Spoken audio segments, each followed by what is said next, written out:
hoje adoração, então as crianças até 10 anos podem se retirar, descer ali para as suas salas, e nós, adultos, nós vamos abrir novamente em Atos, capítulo 9, mas agora, a partir do versículo 20. Atos, capítulo 9, a partir do versículo de número 20.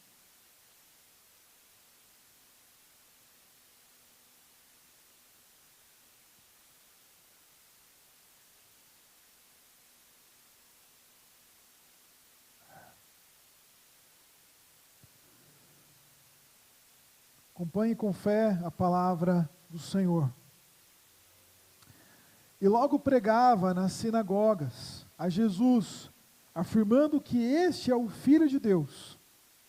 Ora, todos os que ouviam estavam atônitos e diziam: não é este o que exterminava em Jerusalém os que invocavam o nome de Jesus, e para aqui veio precisamente com o fim de os levar amarrados aos principais sacerdotes? Saulo, porém, mais e mais se fortalecia e confundia os judeus que moravam em Damasco, demonstrando que Jesus é o Cristo. Decorridos muitos dias, os judeus o liberaram entre si e tirar-lhe a vida. Porém, o plano deles chegou ao conhecimento de Saulo. Dia e noite guardavam também as portas para o matarem. Mas os seus discípulos tomaram-no de noite e, colocando-o num cesto, desceram-no pela muralha. Tendo chegado a Jerusalém, procurou juntar-se com os discípulos, todos, porém, o temiam, não acreditando que ele fosse discípulo.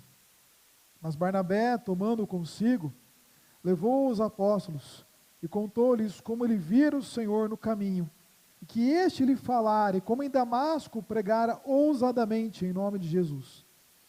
Estava com eles em Jerusalém, entrando e saindo, pregando ousadamente em nome do Senhor.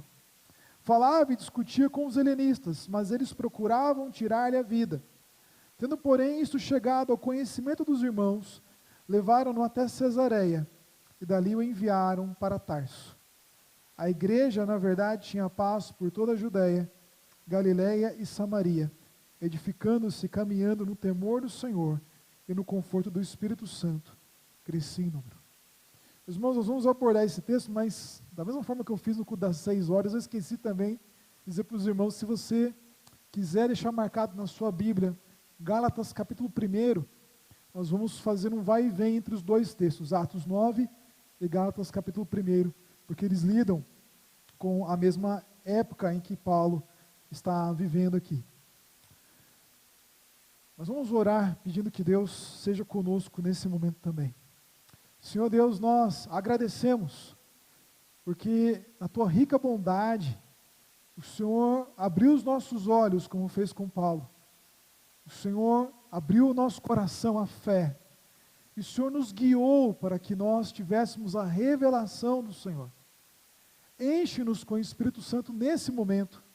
E se alguém ainda não compartilha dessa fé que o Senhor colocou no coração de Saulo, que hoje isso aconteça. E que o Senhor nos avive, nos fortifique, nos empodere com o Espírito Santo, para cheios dele anunciarmos corajosamente e livremente a palavra do Senhor. Que isso seja para a honra e para a glória do teu santo e bendito nome, em nome de Jesus que nós pedimos e agradecemos. Amém. Meus irmãos, esse é um texto que se encontra numa parte de grande perseguição, mas que traz a certeza para nós da vitória do Evangelho. Isso não é somente uma coisa que acontece na época de Paulo, isso é uma coisa que acontece nos nossos dias também. Eu estava lendo sobre uma igreja na China, chamada Zion, ou se você preferir, em português seria Sião. E essa igreja, ela foi fundada em 2007. O pastor Jin, que era um pastor chinês, ele pertencia à igreja protestante da China, A China tem 2 igrejas que são vinculadas ao Estado. Uma igreja católica e uma protestante. E de certa forma elas têm que seguir as normas do Estado e prestar contas ao Estado. Isso muitas vezes muda o jeito como ele se posiciona em várias questões. E cansado disso, então o pastor Jim decide sair dessa igreja e fundar uma igreja, que é essa igreja Zion, que eu falei para os irmãos. Deus foi abençoando esse ministério. Em cerca de 11 anos, essa igreja cresceu e chegou ao número de 1.500 pessoas, que se reuniam no mesmo lugar. Mas chamou tanta atenção esse crescimento, que o Estado então determinou que aquela igreja deveria colocar 24 câmeras de segurança. Supostamente seria para segurar as pessoas, mas eles sabiam bem que era para vigiar. E até porque o culto é um momento sagrado, e ele não achava certo conduzir a igreja dessa forma, a igreja se negou a fazer isso. E a partir de então, durante cerca de 6 meses, eles ficaram ali recebendo visita de agentes de segurança do Estado, membros recebiam ligações nas suas casas, eram abordados no trabalho para que assumissem o compromisso de não mais frequentar aquela igreja. Eles se negaram a fazer isso, e em setembro daquele ano, 2018, a igreja foi fechada e os seus bens foram confiscados pelo Estado. Talvez eles pensassem que a igreja ia acabar, mas isso fez com que a igreja crescesse mais ainda, porque eles começaram a se reunir nas casas, em cafés, restaurantes, locais de trabalho, e aquela igreja então cresceu em cerca de 7 anos, de 1.500 para 5.000 membros, em cerca de 45 cidades diferentes. E aí a perseguição não acabou. Em outubro do ano passado, 30 líderes foram presos, e muitos deles permanecem presos ainda. Mas o evangelho não pode ser silenciado, ele não pode ser amarrado, ele não pode ser sufocado. A igreja encontra um outro caminho, encontra novas formas, o evangelho cresce, porque Deus determinou que fosse desse jeito. Deus faz o evangelho, a igreja, vitoriosa, na graça de Deus, apesar da oposição. E é isso que está acontecendo nessa sessão de Atos.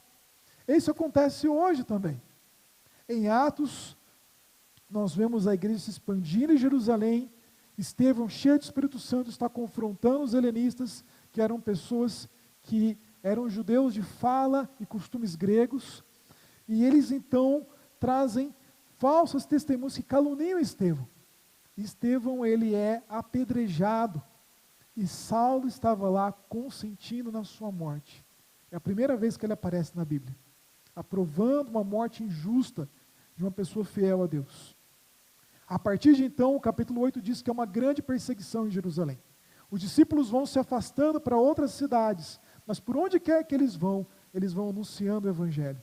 Chega até a próxima região, que é Samaria, vai para a região da Galileia e se expande a tal ponto que Saulo, como um animal selvagem, ele vai procurando aqueles que são do caminho de Cristo para prendê-los e para matá-los. E a sua fúria é tanto que ele não se contenta em ficar em Israel, ele vai para a região de Damasco, na Síria. Ultrapassando a fronteira de Israel, ele expediu cartas para prender as pessoas ali, levá-las a Jerusalém para que fossem condenadas à morte. Mas no caminho, no texto que nós lemos no começo do culto, Paulo é surpreendido por Cristo, que se revela a ele, levando a fé, a salvação, para que ele seja não apenas um filho de Deus, mas para que seja também um pregador do Evangelho, um apóstolo do Senhor. E Paulo então anuncia a Cristo como aquele que, a Jesus como aquele que é o Cristo, o Filho de Deus. Veja o versículo 20 até o versículo de número 22. E logo pregava nas sinagogas a Jesus, afirmando que este é o Filho de Deus. Ora, todos os que ouviam estavam atônitos e diziam: não é este o que exterminava em Jerusalém os que invocavam o nome de Jesus? E para que veio precisamente com o fim de os levar amarrados aos principais sacerdotes. Saulo, porém, mais e mais se fortalecia e confundia os judeus que moravam em Damasco, demonstrando que Jesus é o Cristo. Paulo estava anunciando a Cristo. E ele anunciava nas sinagogas. Era o costume dos rabinos abrir espaço para alguém que vinha de fora, que fosse um rabino, um estudante das Escrituras. E Paulo era alguém assim. Ele foi educado aos pés de Gamaliel, um homem importante daquela época. Ele era um rabino, E mais do que isso, as pessoas viam nele uma fidelidade, porque ele tinha vindo ali justamente para prender os discípulos de Jesus. E ele aproveitava então esse costume da sinagoga para anunciar a Cristo. E meus irmãos, nós temos um exemplo, um princípio missionário, de que Deus, Ele dá-nos oportunidades de pregar o Evangelho, e nós temos que aproveitá-las. Mas cada um aqui talvez tenha oportunidades que outros não tenham. Você está num local de trabalho específico. Você estuda numa faculdade, numa escola específica. Alguns aqui estudam até fora de Itapeva, né? E estão aqui de férias apenas.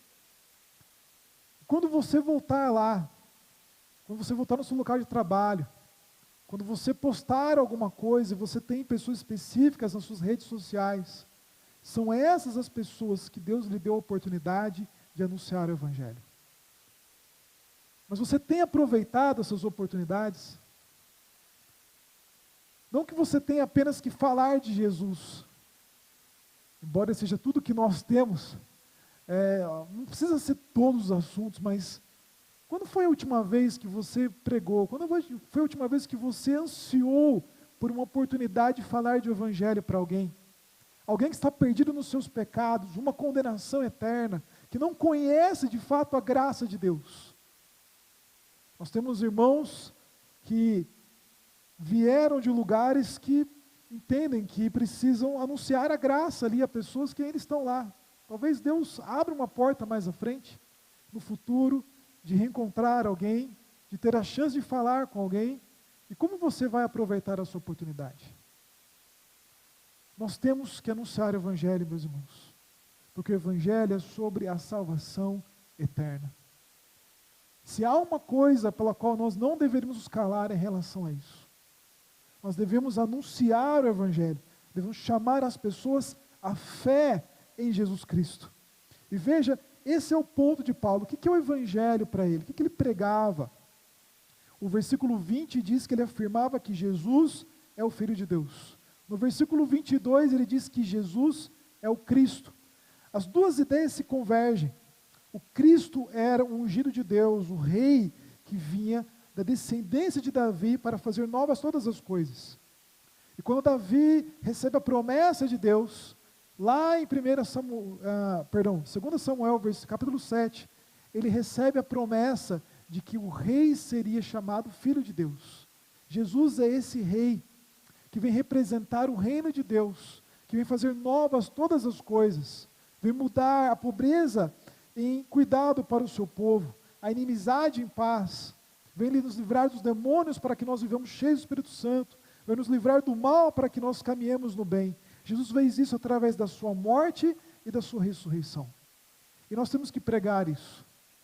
Nós temos que pregar que ele também é o Filho de Deus encarnado. As duas coisas para Paulo vão ser uma só. Em Romanos capítulo 1, Paulo diz: Paulo, servo de Jesus Cristo, chamado para ser apóstolo, separado para o Evangelho de Deus. Que Evangelho é esse? É o que por Deus outrora foi prometido, por intermédio dos seus profetas nas Sagradas Escrituras, com respeito a seu Filho, o qual, segundo a carne, veio da descendência de Davi, e foi designado Filho de Deus com poder, segundo o Espírito de santidade, pela ressurreição dos mortos, a saber, Jesus Cristo, nosso Senhor. O que nós pregamos, meus irmãos? Que Jesus, o Filho, a segunda pessoa da Trindade, aquele que é o Criador de todas as coisas, se fez homem, morreu pelos nossos pecados e ressuscitou para nos dar uma aliança com Deus. Nós não pregamos sobre regras, nós não pregamos sobre costumes, nós não pregamos sobre venha para a nossa igreja, a igreja presbiteriana, nós pregamos sobre Cristo. E é somente isso que você precisa falar. É somente sobre quem é Cristo na sua vida, como o seu Salvador, como o seu Senhor. Uma das perguntas que nossos irmãos responderam aqui na frente é se eles criam que Jesus é o seu único e suficiente Salvador. E esse é o Evangelho da graça, de que não há salvação em nenhum outro nome, porque não foi dado nenhum outro nome pelo qual importa que nós sejamos salvos. Que essa salvação de Cristo é plenamente suficiente e abrangente para perdoar todos os seus pecados. É nesse Cristo que você tem crido? No Cristo que sozinho é suficiente para trazer salvação à sua alma, para fazer novas todas as coisas? É esse Cristo que você deve pregar. Jesus não é alguém que veio a trazer apenas alguns ensinamentos. Jesus não é alguém que veio para fazer metade da obra da salvação e ter que ser completado pelas nossas boas obras, nossas atitudes. Ele veio para fazer uma obra completa, e é isso que nós precisamos anunciar às pessoas. E meus irmãos, nós temos que anunciar a pessoas que rejeitam a Cristo, nós temos que anunciar até mesmo para pessoas que dizem conhecer Cristo, mas que não têm colocado a sua confiança nele, porque não foram ensinados a fazer isso. Os dois estão perdidos. Nós tivemos aqui algumas semanas o Pavanelli falando, né, e aquilo que ele fala não é sobre uma denominação apenas, isso pode acontecer em qualquer denominação, inclusive aqui, de você ter uma pessoa que está perdida dentro da casa do pai, né, como o irmão do filho pródigo, que está na igreja, vivendo para conquistar a sua salvação pela força, e que precisa do evangelho da salvação. Nós precisamos pregar a tempo e a fora de tempo, porque se nós esperarmos que não haja oposição, nós estamos nos enganando. O restante do texto aqui dos versículos 21 e 22 traz essa realidade. Quando eles começam a questionar, ora, não é esse que exterminava, né, o pessoal lá em Jerusalém, que recebeu cartas para prender os cristãos aqui e levá-los para lá? Isso foi um choque para eles. O rabino, o diretor da sinagoga, ele abria as portas para Paulo porque ele imaginava que Paulo era um judeu raiz. Um judeu que ia defender a lei de Moisés contra essa nova seita que tinha aparecido. E para surpresa dele, ele via Paulo defendendo que Jesus é o Filho de Deus encarnado. Aquele que morreu pelos nossos pecados, aquele que foi prometido como descendente de Davi. Imagina o choque, a loucura dele. Talvez arrancando os cabelos pensando, o que esse cara está falando aqui nessa sinagoga? Aqui não é lugar dessas coisas. E diz o texto que Paulo ali se fortalecia e que confundia os judeus. Essa palavra confundir, meus irmãos, aparece em Atos, geralmente com a ideia de uma agitação. Aparece numa passagem quando diz que as pessoas se amotinaram, aparece numa passagem quando as pessoas se enfureceram, as pessoas iam ficando furiosas com Saulo, porque ele pregava a verdade do Senhor. E nós temos que pregar a verdade do Senhor, mesmo que as pessoas fiquem contra nós. Mas nós somos fortalecidos por Deus, no meio dessa situação toda. Quando Ananias chega para Saulo, e diz, Saulo, irmão, o Senhor me enviou a saber o próprio Jesus que te apareceu no caminho por onde vinhas, para recuperes a vista e fique cheio do Espírito Santo. Nós somos fortalecidos pelo Espírito Santo, para perseverarmos pregando, para termos coragem de anunciar a palavra de Deus, a tempo e a fora de tempo. Ele nos dá as palavras que são usadas para que nós anunciemos a Ele. Meus irmãos, nós temos que anunciar, dependentes do poder do Senhor, dependentes do Espírito Santo, e sendo usados por Ele para chamar as pessoas à salvação em Cristo.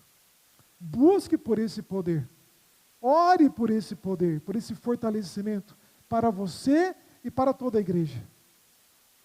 Porque a obra da salvação é uma obra necessária, urgente, e nós temos que realizá-la. Mas a perseguição vem, meus irmãos. E chega o tempo, então, em que Saulo tem que sair da cidade. Diz a palavra no versículo 23 até o 25, decorridos muitos dias, os judeus deliberaram entre si tirar-lhe a vida. Porém, o plano dele chegou ao conhecimento de Saulo. Dia e noite guardavam também as portas para o matarem, mas os seus discípulos tomaram-no de noite e, colocando-o num cesto, desceram pela muralha. Quantos dias se passaram, meus irmãos? Abra comigo lá em Gálatas capítulo 1, versículos 13 em diante.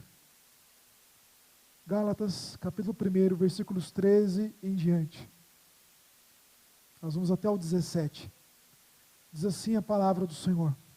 Porque ouvistes qual foi o meu proceder outrora no judaísmo, como sobremaneira perseguia eu a igreja de Deus e a devastava.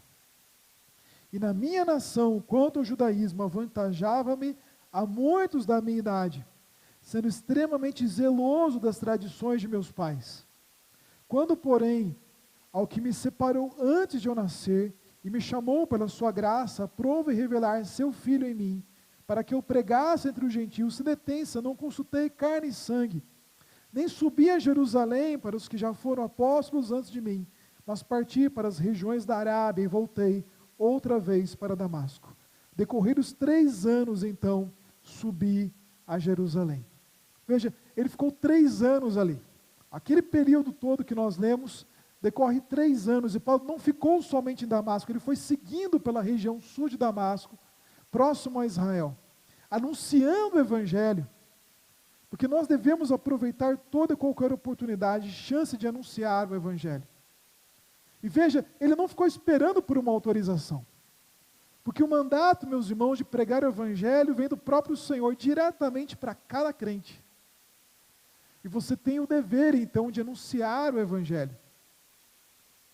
Veja, eles colocaram guardas contra Paulo, porque chegou um tempo em que decidiram matá-lo, então. Deus preservou Paulo por 3 anos ali, anunciando a palavra de Deus. Mas chegou um tempo, então, que eles decidiram colocar vigias para prender Saulo. E eles tiveram que tirá-lo, então. E Saulo traz essa mensagem, né? Paulo traz essa ideia como parte de uma grande vida de sofrimento por Cristo. Se você quiser abrir a sua Bíblia lá em 2 Coríntios 11, versículo 23 em diante, ele lista as perseguições dele e termina justamente com esse tempo que aparece lá em Atos. Aqui é um grande resumo de várias coisas que aconteceram em várias situações diferentes depois daquela situação que nós lemos. Ele diz: são ministros de Cristo? Falo como fora de mim. Eu ainda mais, em trabalhos muito mais em prisões, em açoites sem medida, em perigos de morte muitas vezes. 5 vezes recebi dos judeus uma quarentena de açoites menos um. Fui 3 vezes fustigado com varas, 1 vez apedrejado, em naufrágio 3 vezes. 1 noite e 1 dia passei na voragem do mar, em jornadas muitas vezes, em perigo de rios, em perigo de salteadores, em perigo entre patrícios, em perigos entre gentios, em perigos na cidade, em perigos no deserto, em perigos no mar, em perigos entre falsos irmãos, em trabalhos e fadigas, em vigílias, muitas vezes, em fome, sede e jejuns, muitas vezes, em frio e nudez, além das coisas exteriores, ao que pesa sobre mim diariamente, a preocupação com todas as igrejas. Quem enfraquece que também eu não me enfraqueça? Quem se escandaliza que eu não me inflame? Se tenho de gloriar-me, gloriar-me-ei no que diz respeito à minha fraqueza. O Deus e Pai do Senhor Jesus, que é eternamente bendito, sabe que não minto. Em Damasco, o governador preposto do rei Aretas montou guarda na cidade dos Damascenos para me prender, mas no grande cesto me desceram por uma janela da muralha abaixo, e assim me livrei das suas mãos. Meus irmãos, quando Paulo diz aqui, são eles ministros, eu sou muito mais, ele está se comparando com pessoas que se orgulhavam de estar em uma posição confortável, que diziam que Paulo estava sofrendo porque ele não era um discípulo, um apóstolo tão grandioso quanto eles eram servidores da palavra de Deus. Seria como hoje um pastor, né, um bispo, um apóstolo da teologia da prosperidade dizer: olha, a minha vida é só bênção. Se a sua vida não é assim, é porque você está em pecado. É porque você não tem fé em Deus. Você está na igreja errada. Mas o que Paulo demonstra, meus irmãos, é que a vida de alguém fiel a Deus é uma vida repleta de sofrimento.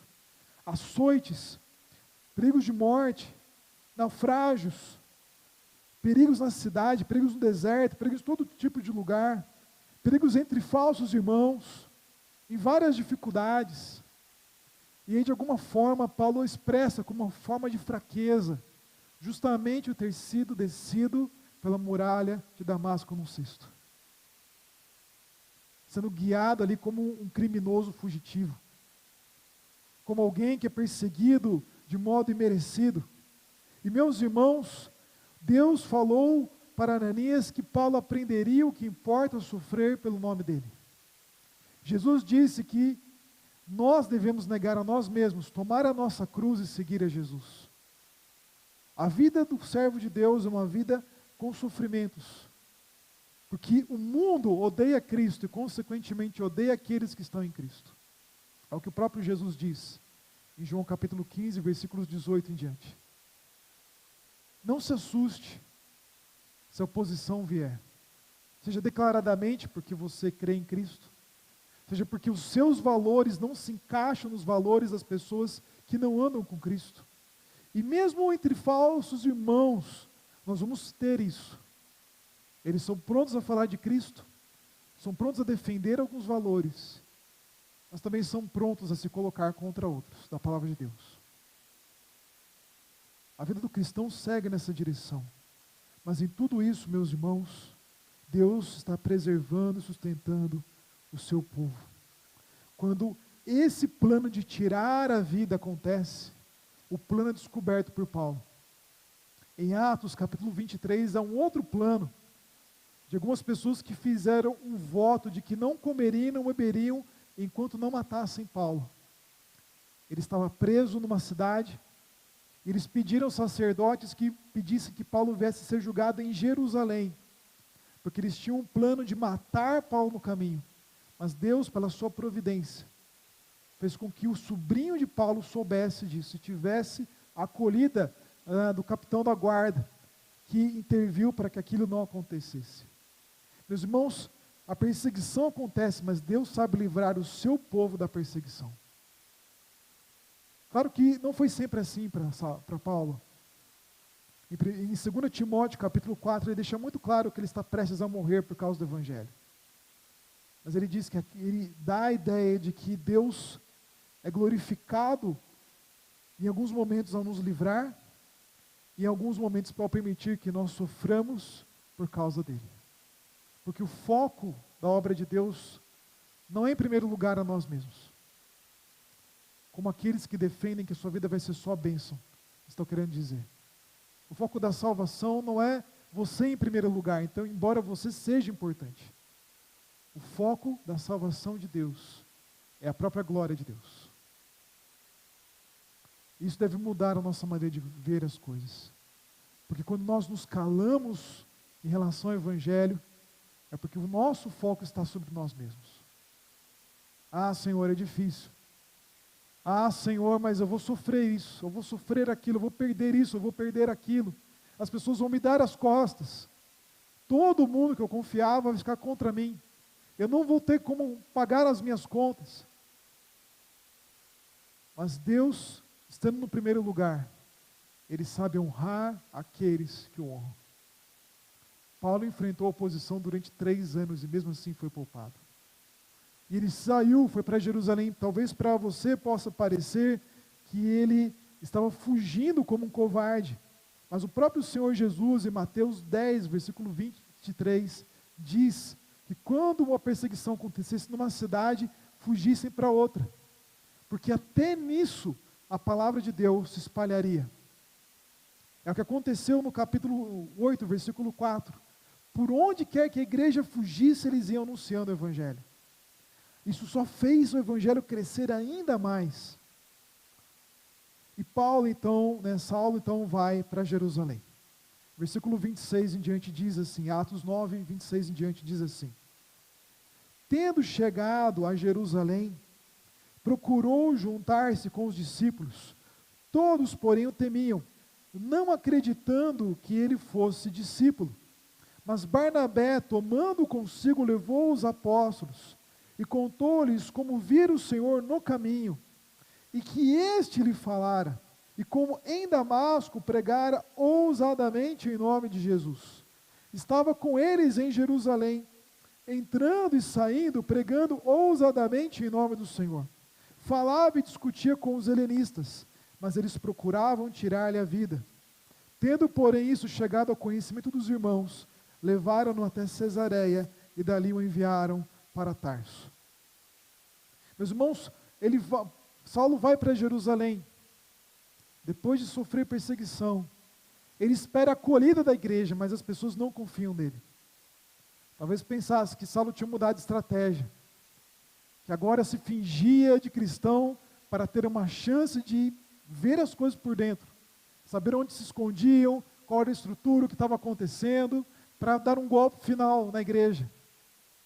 Como um lobo vestido em pele de ovelha. Mas Barnabé vai lá, conversa com Saulo e faz a ponte entre eles. Não é a primeira vez, meus irmãos, que Barnabé vai atrás de Saulo. Perdão, não é a última vez.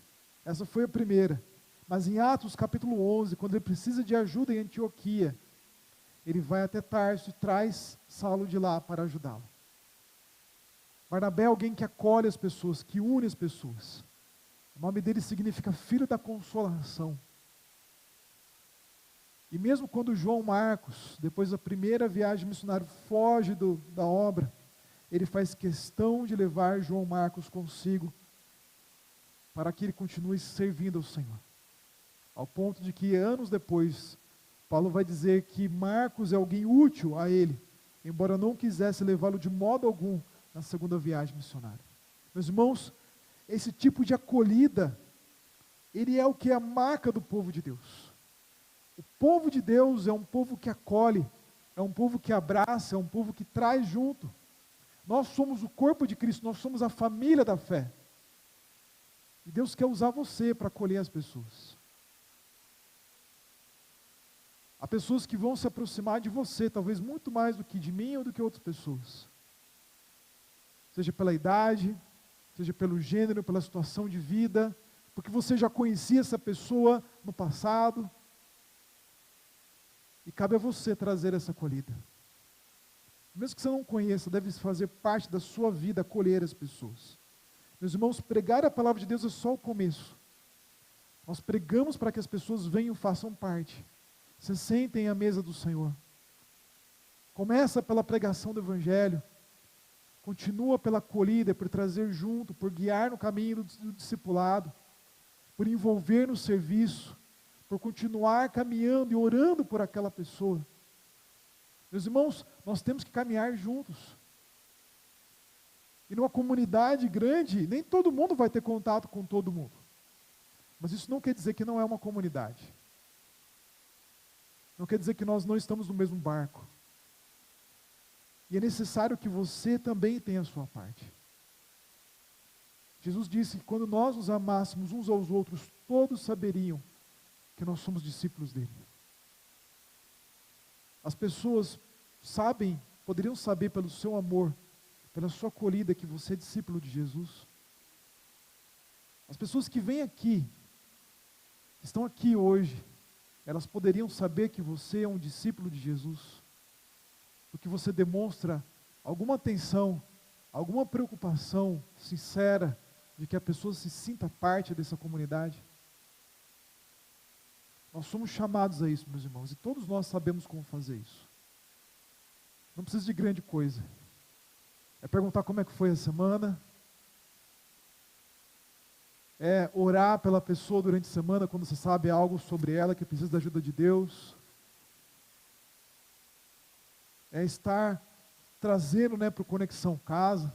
Agora a gente está dando uma pausa ali, em todas as programações da igreja, tirando os cultos, mas é chamar, acolher junto. E nós precisamos fazer isso, meus irmãos, porque as pessoas estão ansiosas por ter relacionamentos verdadeiros em Cristo. Elas não chegam aqui apenas precisando da salvação. Muitos chegam precisando de uma nova família. Nós precisamos fazer isso. E Deus vai nos ajudar a fazer isso. Mas uma vez acolhido, Saulo começa a pregar ousadamente como tinha feito em Damasco. Diz o texto no versículo 28 que ele entrava e saía. Isso é um jeito de falar que ele tinha uma certa liberdade, que ele estava o tempo todo anunciando a palavra de Deus. ele discutia com os helenistas, né, aqueles judeus de fala e costumes gregos, o mesmo grupo que havia confrontado Estevão, caluniado Estevão e levado Estevão à morte, diante do Sinédrio. E eles queriam tirar a vida de Saulo também. E como isso chegou ao conhecimento dos irmãos, que Saulo era algum tipo de alvo muito mais atacado do que os outros, eles decidiram mandar Saulo para Cesareia e por fim Tarso, que era a cidade natal dele. Mas isso não quer dizer que ele ficou calado, meus irmãos. Abra novamente lá em Gálatas capítulo 1, a última vez que nós vamos abrir ali. Versículos 18 até o capítulo 1, 18 até o 2:1. Decorridos 3 anos, então subi a Jerusalém para avistar-me com Cefas e permaneci com ele 15 dias, é o momento que nós estávamos lendo lá. E não vi outro dos apóstolos, senão Tiago, o irmão do Senhor. Ora, acerca do que vos escrevo, eis que diante de Deus testifico, que não minto.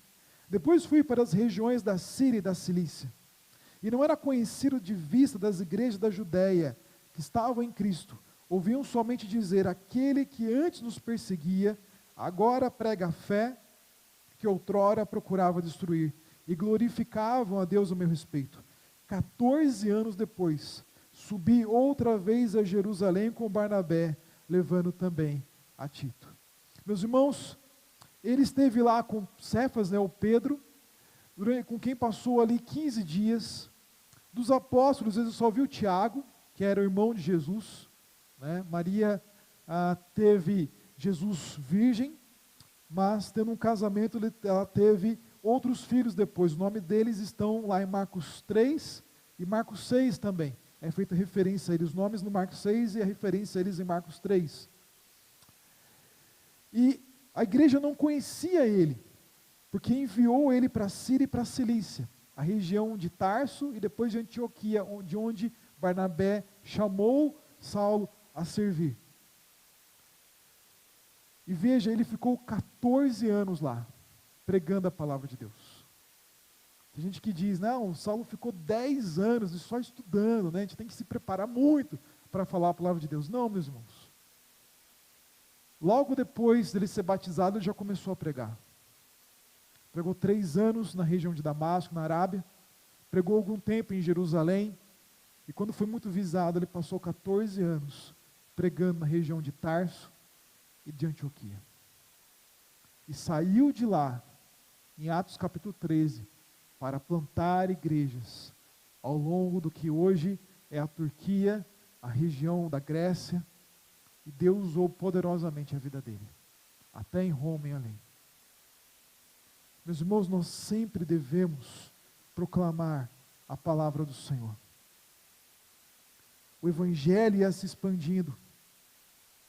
Essa era a marca desse bloco de Atos. No capítulo 7, a morte de Estevão. No capítulo 8, a igreja se espalha e prega o Evangelho por onde vai. Filipe chega a Samaria e depois é enviado à faixa de Gaza.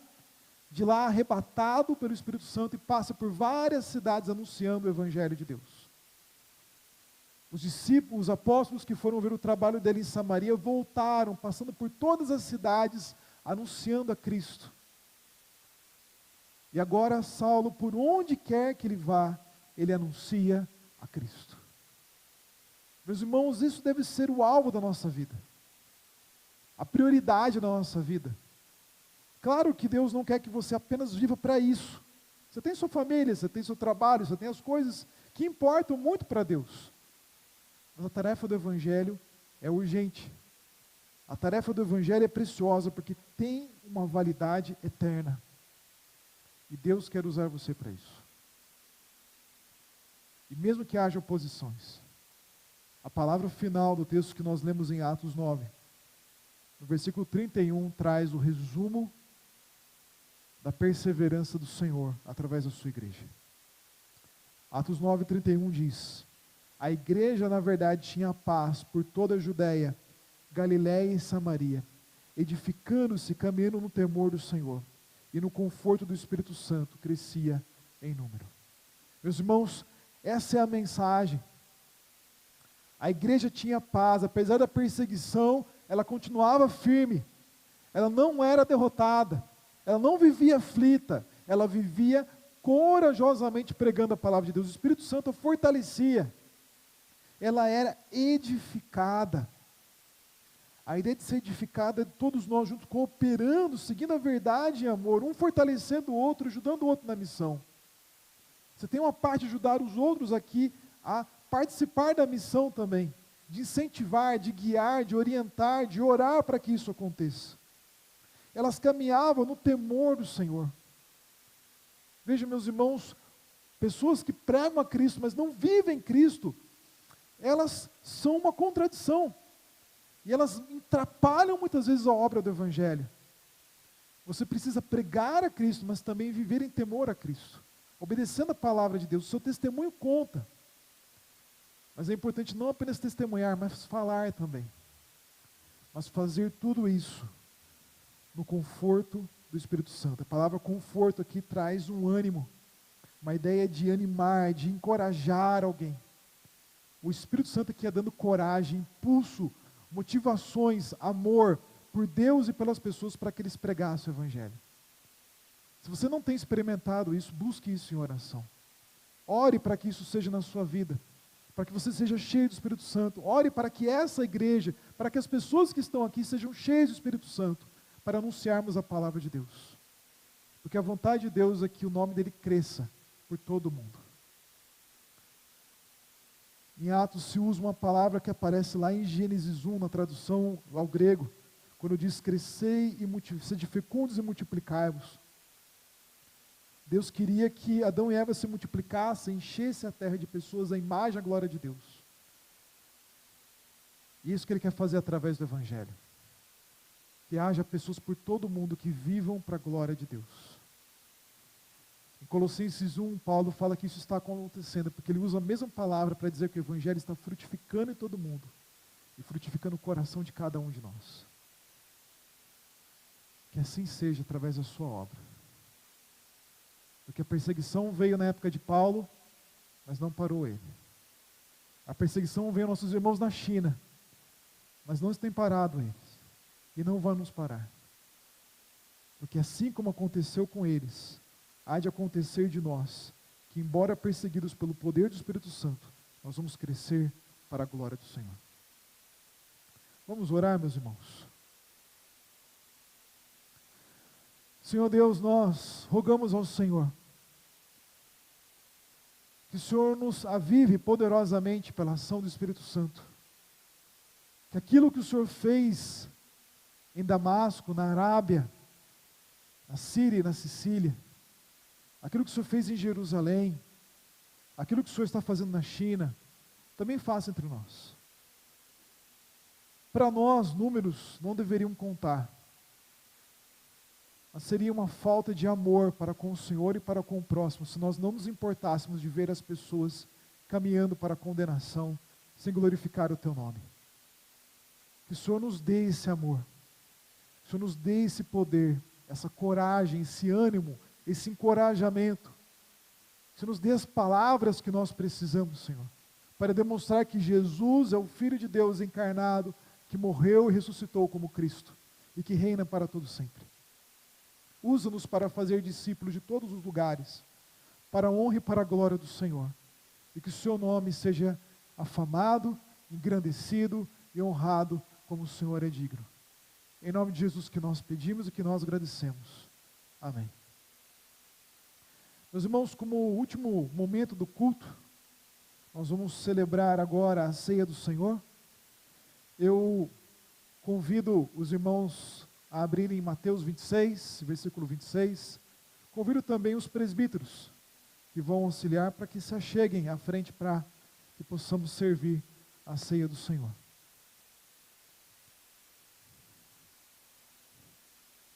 Os irmãos que hoje professaram sua fé, são batizados, vão fazer parte conosco dessa mesa. Se esse não é o seu caso, né, se você não é membro de uma igreja evangélica ou não está em plena comunhão com ela, então você pode nos procurar também, porque a partir do mês de agosto certamente nós vamos começar uma nova classe para a preparação para o batismo e profissão de fé. Essa é uma mesa aberta a toda a igreja evangélica, para todo aquele que está em comunhão com ela por meio do batismo e também da obediência às suas autoridades. Mateus 26 a 30 diz assim: enquanto comiam, tomou Jesus um pão, e abençoando-o, partiu, deu aos discípulos, dizendo: tomai e comei, isto é o meu corpo. A seguir tomou um cálice, tendo dado graças, o deu aos discípulos, dizendo: bebei dele todos, porque isto é o meu sangue, o sangue da nova aliança, derramado em favor de muitos para a remissão de pecados.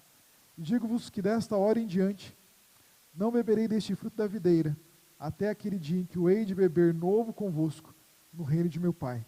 E tendo cantado o hino, saíram para o monte das oliveiras. Meus irmãos, na noite que Jesus foi traído, tomando do pão, ele o partiu, dizendo: este é o meu corpo. De semelhante modo, tomando o cálice, ele disse: esse é o sangue da nova aliança, derramado por muitos para a remissão dos pecados. Com isso, Jesus não queria dizer que o pão vai se transformar na carne dele, nem o suco no seu sangue, mas esse momento não deixa de ter importância para nós, porque foi decretado pelo Senhor como um meio de graça para nós sermos fortalecidos. Cristo está presente no nosso meio nesse momento espiritualmente. Ele usa esse momento para nos fortalecer espiritualmente, para nos animar à sua obra, nos animar no temor do Senhor, a obediência a Ele, a comunhão com Ele e com o próximo também. Essa é uma mesa de comunhão, e nós somos chamados a ela.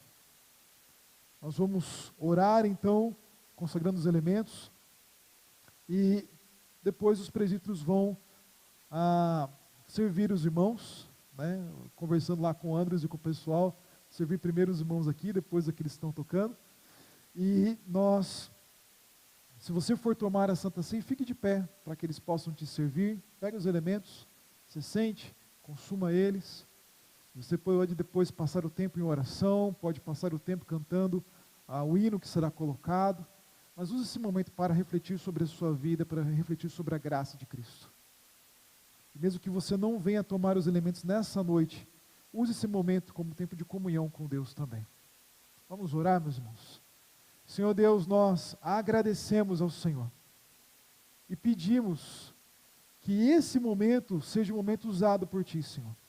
Que ao comermos desses elementos, bebermos deles, o Senhor use esse momento para nos encher do Espírito Santo, para nos fortalecer, para nos inclinar ao temor do Senhor, nos levar à comunhão e à paz entre os irmãos, e contigo também, ainda mais, e a nos encher com o Espírito para que nós anunciemos a palavra do Senhor, e outros venham e participem dessa mesa conosco hoje e na volta de Cristo também. É em nome de Jesus que nós pedimos e que nós agradecemos. Amém. Então, irmãos, à medida que eles se aproximarem,